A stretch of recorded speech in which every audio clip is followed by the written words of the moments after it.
Well, welcome Getaway 2020 to our next video. Today we're focusing on the parent perspective of a burn injury. And today I have Cheryl with me who'll be sharing her story of what happened to her and her family. Cheryl, thanks so much for being a part of this video and sharing your story with us. You're welcome. Can you please just tell us what happened that in terms of your accident and share your story with us? Well, James was 8 months old. He had a cold, and I was given a hot water vaporizer from my aunt that I set up in his bedroom while he took a nap. And he was an active 8-month-old, and I was sewing, and his dad was supposed to be watching him, and he rocked his crib over to the dresser that it was sitting on, pulled the cord, it fell over and splashed on him. So,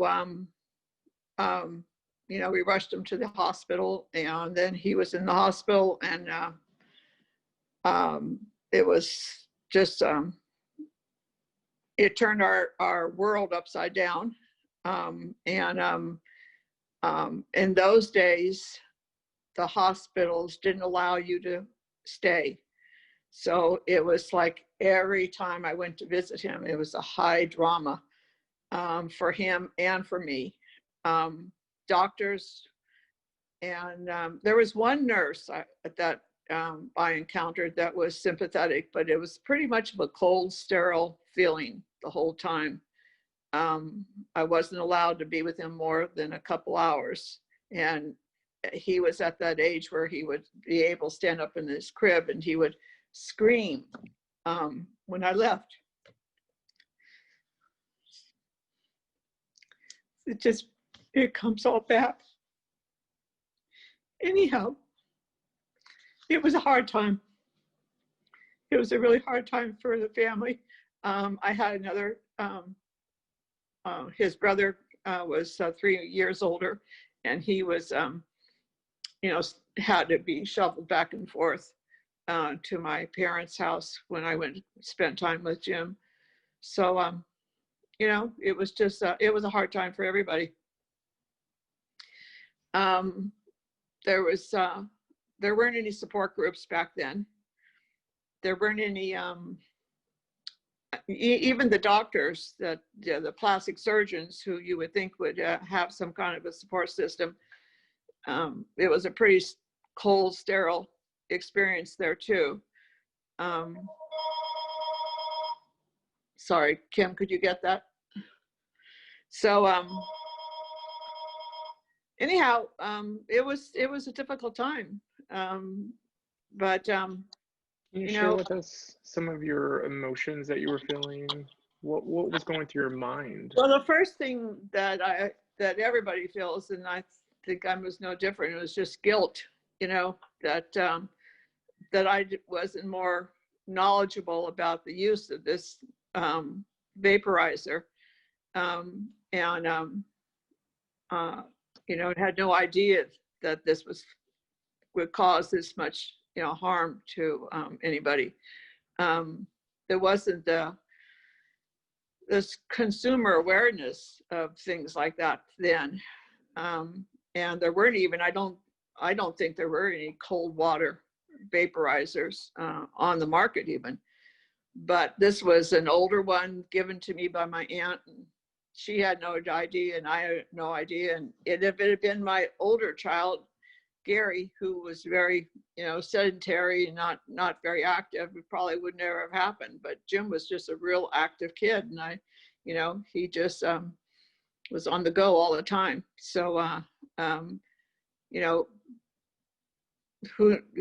it was an accident, and I know that it was an accident, but you still feel the guilt and the regret, even to this day. You never lose that. At least I haven't lost it. So,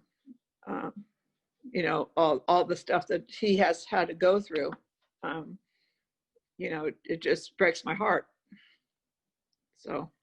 Who did you turn to during this time? Did you turn to anyone and seek out any comfort or support from anyone else?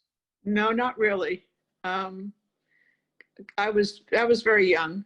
I had Jim when I was only 20, and so I was very, young, and my world kind of revolved around my family and taking care of Jim with everything that he was going through.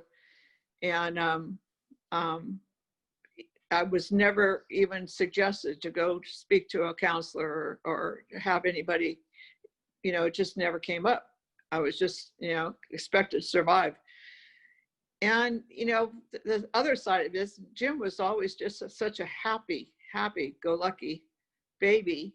And even with everything he went through, he continued to be a happy go lucky baby. So um, it didn't really surface until later on when he was, went in school.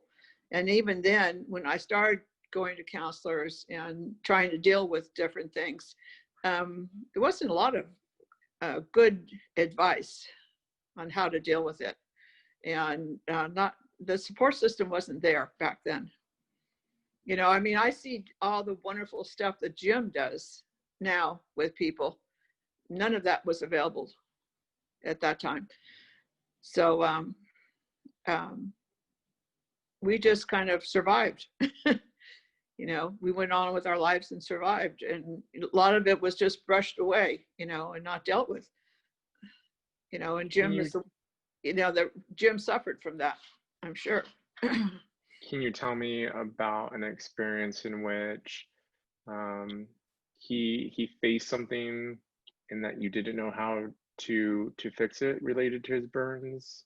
Well, from right from the beginning, when I would take him places and do things, people would stare and people would, say, "Oh my God, what happened?" And I just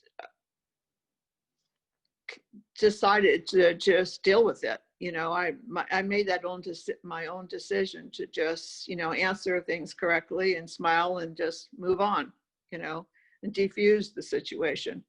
So whether that was good advice or not, that was the only thing I had, and I decided to do it that way.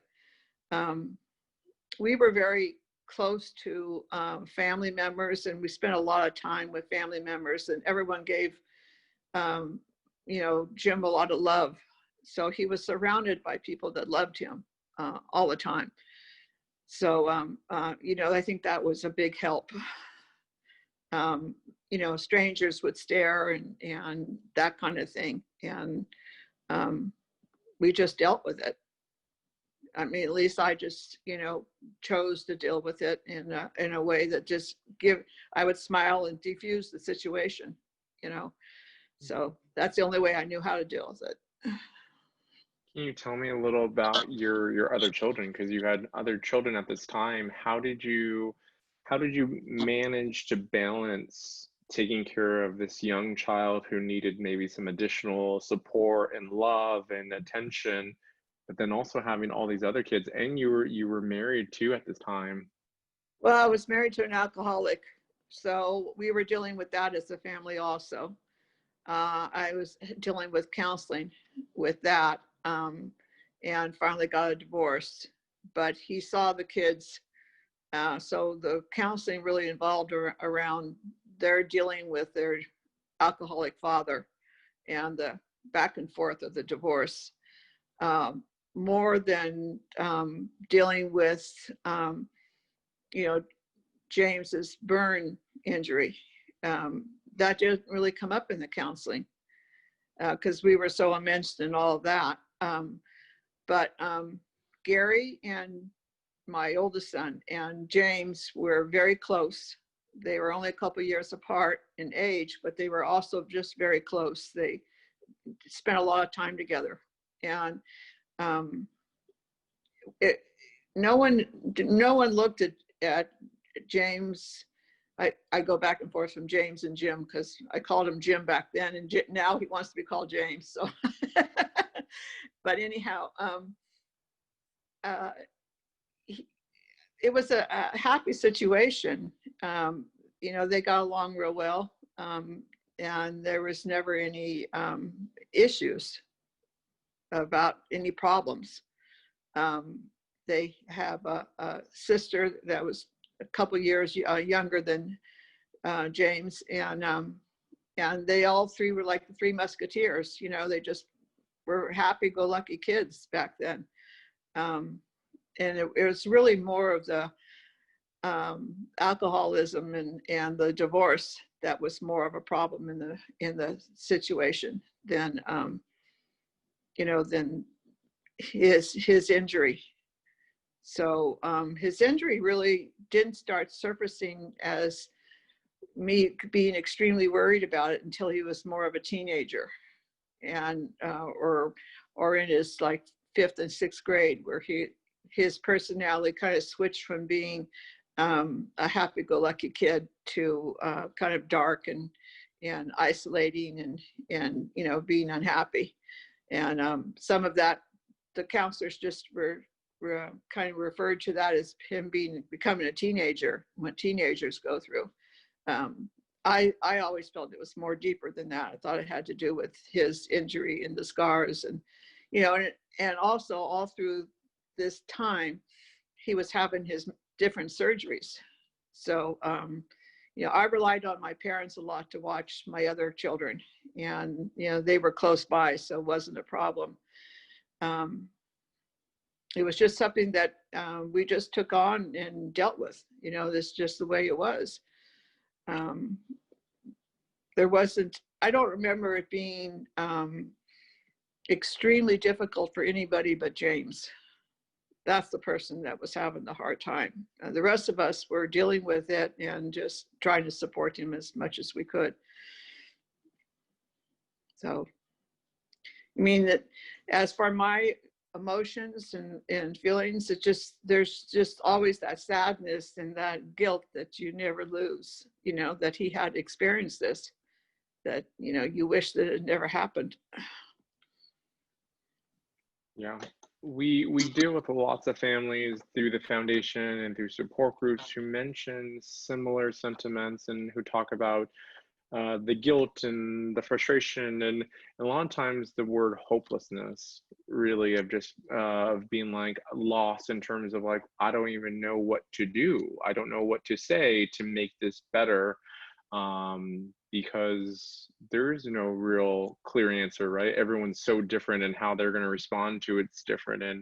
And I appreciate you sharing your story of how you guys dealt with this and how you had to raise James and experience this. Now that we're years since James's injury, what would you say to other parents as advice or tips to help them if they were going through a similar situation as you were? Well, I think a support group would have helped me immensely if I'd had that available to me back then.